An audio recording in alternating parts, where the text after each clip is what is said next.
आज उरलेल्या ब्लाऊज पीसपासून आपण केळीचं नैवेद्याचं पान असतं ते कटिंग करून घेणार आहे. तर इथं मी कॅनव्हास घेतलेला आहे आणि तो फोल्ड आहे. ज्या बाजूने फोल्ड आहे त्या बाजूने उंची आहे 9 इंच. त्याचा आपण फोल्ड करून ज्या बाजूने 4 इंच घेतलं होतं त्या बाजूला टाकून घ्यायचं आहे आणि पुढे दाखवल्याप्रमाणे गोलाकारात कटिंग करून घ्यायचं आहे. तर या पद्धतीने बघा आपण हे कटिंग करून घेतलेलं आहे. आता याच्यावर जे ब्लाऊज पीस उरलेलं होतं त्याची डबल घडी घालून घ्यायची आहे आणि बाजूने कडेने शिलाई मारायची आहे. फक्त वरच्या बाजूने ओपन ठेवायचं आहे.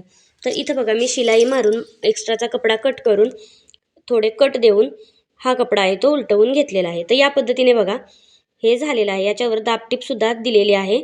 वरच्या बाजूने तुम्ही असं फोल्ड करून त्याला वरच्या बाजूने तुमच्याकडे असेल ती लेस लावून घ्यायची आहे. तर इथं बघा मी ही लेस लावून घेतलेली आहे. तर याची उंची ही 9 इंच झालेली आहे. मध्यावर रेष मारून घ्यायची आहे आणि या पद्धतीने रेषा मारून पांढऱ्या धाग्याने आपल्याला याच्यावर टिपा मारून घ्यायच्या आहेत.